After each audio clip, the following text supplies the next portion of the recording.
Hello friends, this is Scott. It's July 5th, so hope everybody had a great 4th of July, but we're right in the middle of that weekend and we're down at the Homestead and we're looking at garlic here that needs to come out of the ground. Yeah, this is fall planted garlic that you need to plant in the fall so it has an overwinter cycle to bulb up really nice. And yeah, I could have probably picked this garlic a week ago. I did a test pull of one head and it was beautiful. So yeah, I'm thinking this is going to be another great harvest, but we never know until we get them out of the ground. So anyway, it is hot. It's 90, 92 degrees today, and yeah, my motivation level's a little bit on the downside. But yeah, we're in that twinner phase where we're starting to pull stuff, and then we got to start replanting some other stuff for fall. So we're going to maybe put some potatoes in. I'm pulling some broccoli, picking broccoli right now. It's good. The radishes are all been eaten up, and the peas. I had a little bit of peas, but not very much. Didn't even have enough to really film. It was not the good year for peas, but I think it looks like a great year for the garlic, and we're going to get in here and I'm going to show you what we got this year, and let's take a look.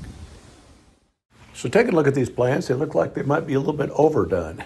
I probably should have picked them maybe a week ago or 2 weeks ago, but as you see, they're browning up, they're starting to fall over, and that could be danger. That could mean that the bulbs are actually separating underground, and then they won't store. So they're still tasty, but they will not store if the bulbs have started to come apart. So we're going to see if we've waited too long or whether we're going to get a great harvest this year. I'm not sure yet at this point, but yeah, I'm a little bit disappointed that I didn't get these picked a little quicker. But now these garlic were from last year's harvest. So again, I bought the mother plants or the mother bulbs 2 years ago at the grocery store, just a generic soft-necked variety that they sell locally.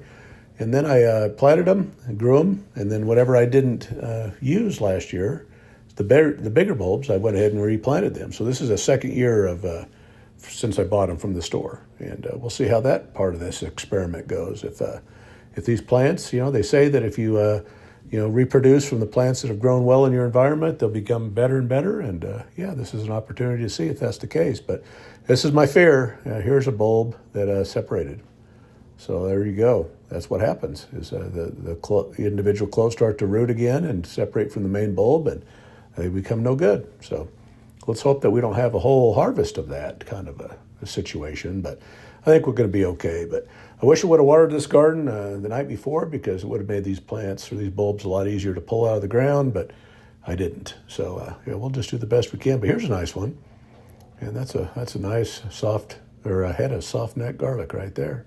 So yeah, we've got some good ones in here, and I'll just keep on swimming and pulling these out. And again, there's way more than I can ever use in a year. But I'll show you at the end of this video what I do with all the garlic that I don't get used up. Nothing goes to waste. I've got a great application for all the garlic that we don't use during the year, and we'll just use it the next year in a different form. And so garlic is something I use in most everything all the cooking I do. So it's always a good thing to have, and I love just roasting garlic and using it that way with some olive oil, and yeah, it makes very tasty meals. But here's a nice bulb. Yeah, that's shows you the kind of the size we're dealing with. Now, soft neck bulbs are not nearly as big as the hard neck varieties, and they don't produce escapes like the hard necks do. So yeah, these are just the generic ones right out of the grocery store, and they work well in our area. You can go out and buy garlic from other areas and plant it, some fancy varieties, but they may or may not do well in this environment. I know I've had mixed results in the past, so I go with the grocery store garlic, and it seems to always do well for me. So again, speed picking and getting down to the nitty gritty. And again, this is way more garlic than I could ever use in a given year. And I have another purpose, another use for this garlic that I'll show you here at the end of the video. So nothing ever goes to waste, and it's all good stuff. Getting down to the last few bulbs though, and yeah, looks like it's been a pretty good harvest. I'll show you here a combined look at everything that we've got, but there's a nice looking bulb.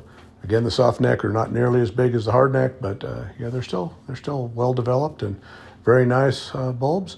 And I had a few separate, looks like, but I didn't have as many as I thought I was going to have. So most of my garlic should be well kept, and yeah, we'll be able to use it all year long.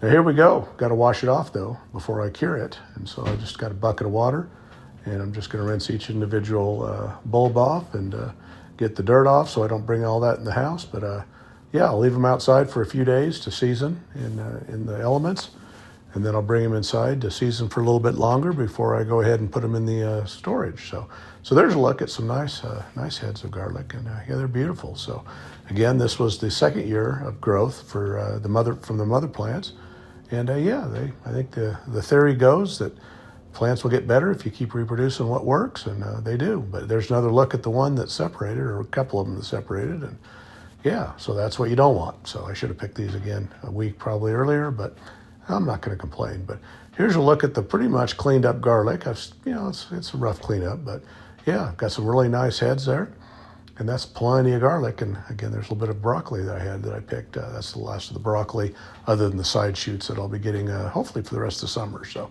anyway, production season is here, and yeah, we're getting a nice crop, and yeah, there's a perfect head of soft neck garlic right there. That's about as good as it gets right there. Fully developed, and yeah, that one looks good with great root development. So yeah, I'm happy with my planting beds. I'm happy with my garlic harvest. But now getting back to what I was telling you is all the old garlic, this is the stuff that I did not use from last year, which was significant. I'm just going to dry it out. And there's the form that I had it in, and we're peeling off all the papers, and some of them are dry already, so as you see right there, but that's perfect. But if they're not dry, we're going to throw them in the dehydrator, and yeah, we're gonna dry all this garlic and make powder out of it, and use it as in cooking all year long also. So there's a look at all the skins that we were picked off so far. So yeah, we had a lot of extra garlic. Again, I don't use a ton of fresh garlic, but it's always nice to have on hand. But I always use it, and as a powder form, and that's much easier to use. And I use it especially with chicken. I cook it consistently with chicken. So there's a look. We had a great garlic harvest in 2025. Thanks for watching this video. If you like what you see, please hit that subscribe button. Thank you.